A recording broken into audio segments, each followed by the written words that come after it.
వాళ్ళ ఆలోచన ఒక్కటే, మేము కూలీ నాలి చేసి బతికినాం, ఒక పూట తిన్నా తినకపోయినా ఉపవాసం వండుకొని మా పిల్లల్ని చదివించుకున్నాం.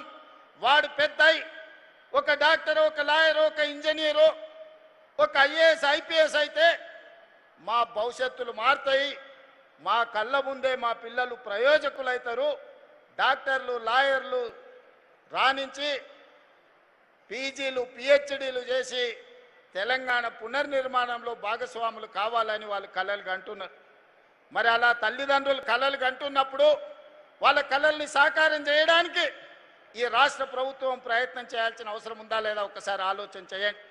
అందుకే ఈనాడు ఎవరేమనుకున్నా సరే నర్సరీ నుంచి ఎల్కేజీ యూకేజీతో పాటు 10th తర్వాత 11th and 12th, నర్సరీ నుంచి 12th వరకు ఒక ఎడ్యుకేషన్ సిస్టమ్ని డెవలప్ చేయాలని నేషనల్ ఎడ్యుకేషన్ పాలసీతో పాటు తెలంగాణ ఎడ్యుకేషన్ పాలసీని తయారు చేసుకుని ఈనాడు ప్రక్షాళన కార్యక్రమాన్ని మొదలు పెట్టుకున్నాం.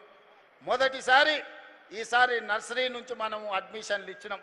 ఆ రూట్లో ఒక తెలంగాణ మోడల్ స్కూల్గా విద్యా కమిషన్ అపాయింట్ చేసి ఒక సీనియర్ ఐఏఎస్ రిటైర్డ్ ఆఫీసర్ని విద్యా కమిషన్ చైర్మన్ చేసినాం. వాళ్ళు ఇచ్చిన సూచనలతోని ఆ రూట్లలో మనము నర్సరీ నుంచి 12th వరకు స్కూల్ ప్రారంభిస్తే ఇక్కడున్న చాలా మందికి వేదిక మీద ఉన్న ఇండస్ట్రియలిస్టులకు కూడా తెలవాలి. ఒకప్పుడు ప్రభుత్వ పాఠశాలలో చేరాలి అంటే విద్యార్థులు వచ్చేవాళ్ళు కాదు. ఆ రూట్లలో 1814 మంది పిల్లలకు అడ్మిషన్లు ఇచ్చిన తర్వాత ఇంకా 1500 అప్లికేషన్స్ ఎక్స్ట్రా వచ్చినాయి. వాళ్ళు బయట నో అడ్మిషన్ అని బోర్డు పెట్టినరు. ఇది మా నిబద్ధతకు, మా పాఠశాల ఉపాధ్యాయుల యొక్క పనితనానికి గుర్తింపు. ప్రభుత్వ పాఠశాలల్లో నో అడ్మిషన్ అని పెట్టే రోజు వస్తుంది అని ఎవరు కలలో కూడా ఊహించకపోవచ్చు. కానీ అసాధ్యాన్ని సుసాధ్యం మా ఉపాధ్యాయులు చేసిండ్రు. ఈరోజు ఇబ్రహీంపట్నం ప్రాంతంలో ఆ రూట్ల స్కూల్ ఎవరైనా వెళ్ళి చూడొచ్చు. నేనే స్వయంగా వెళ్ళి ఆ విద్యార్థులతో బ్రేక్ఫాస్ట్ చేయడమే కాకుండా అందరిని వాళ్ళని కలిసి వచ్చిన. ఇవాళ ప్రతి తెలంగాణ నియోజకవర్గానికి ఒక Telangana public school అందించినాం.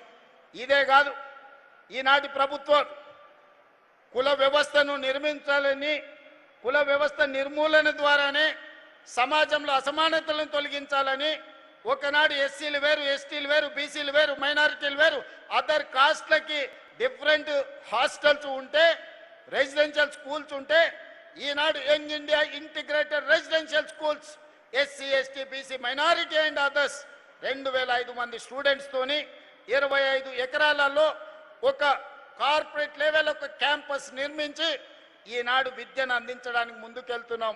Next academic year మీరందరూ చూడబోతున్నారు 119 young India integrated residential schools దేశానికి రోల్ మోడల్గా తీర్చిదిద్దే బాధ్యత ఈ ప్రభుత్వం తీసుకున్నది.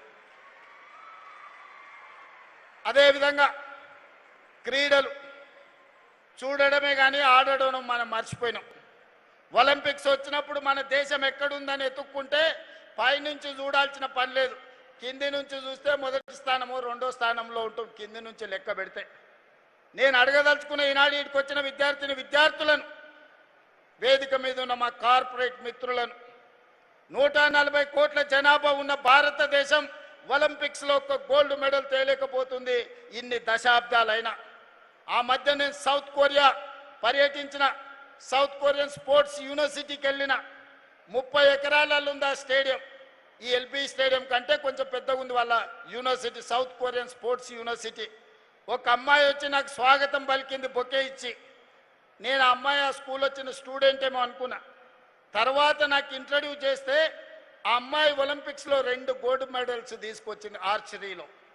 ఆ దేశం 32 గోల్డ్ మెడల్స్ తెస్తే ఒక సౌత్ కొరియన్ స్పోర్ట్స్ యూనివర్సిటీ నుంచి 16 గోల్డ్ మెడల్స్ సాధించారు.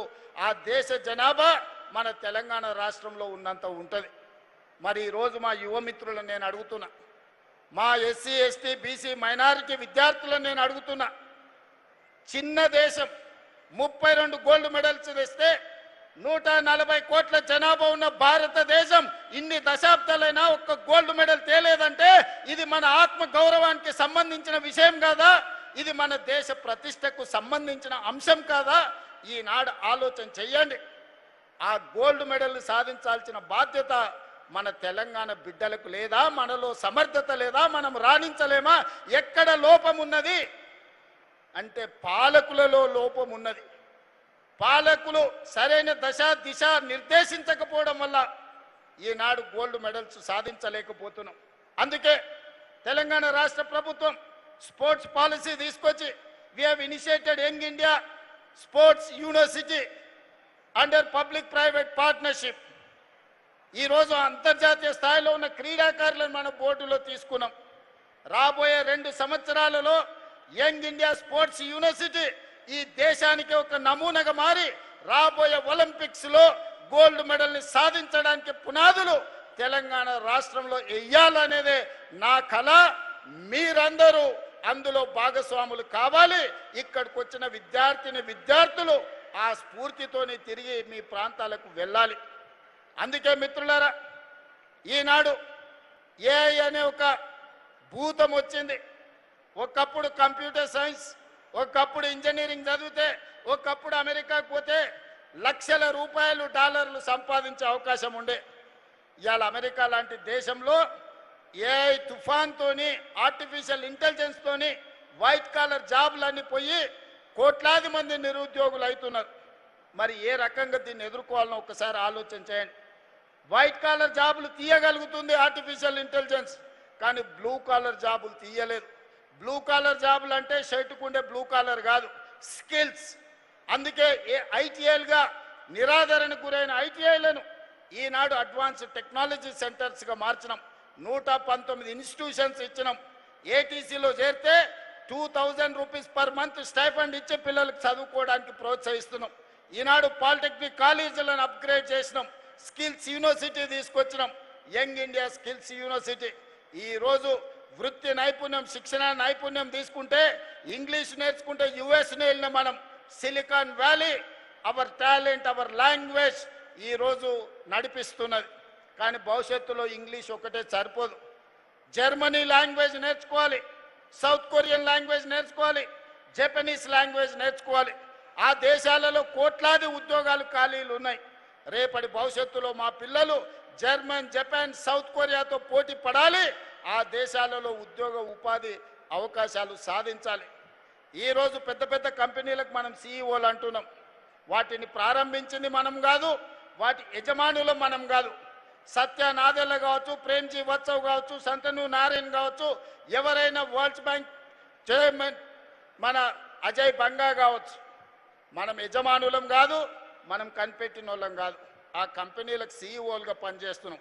ఇది సరిపోదు, మనమే కనిపెట్టాలి, మనమే యజమానులను కావాలి.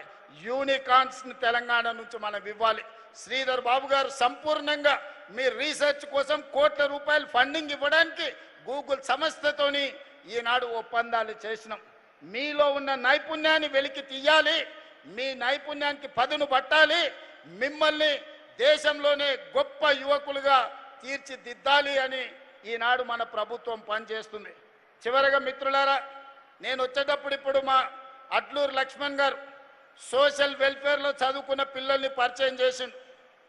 ఒకడు ఐపీఎస్ అయిండు, ఒకడు ఐఏఎస్ అయిండు, ఒకడు ఐఎఫ్ఎస్ అయిండు. మా సోషల్ వెల్ఫేర్లో చదువుకున్న పిల్లలు గర్వంగా నేను గవర్నర్ గారికి పరిచయం చేసిన. నేను కన్న కళ అది.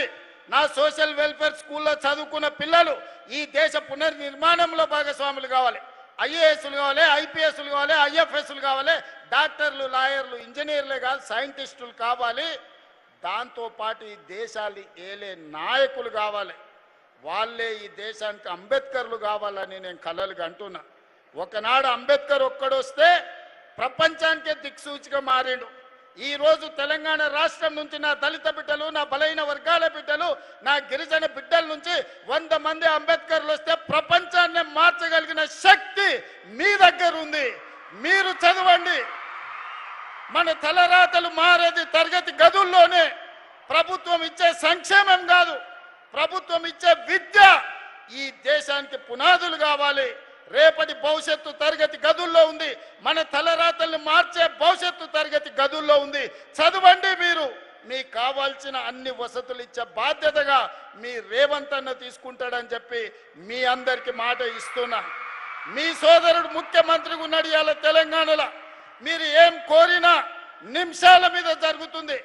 మీరు క్రీడలా, చదువుతారా, డాక్టర్లా, లాయర్లా, మీకు ఏం కావాలన్నా సంపూర్ణమైన మద్దతు ఇచ్చే బాధ్యత నాది.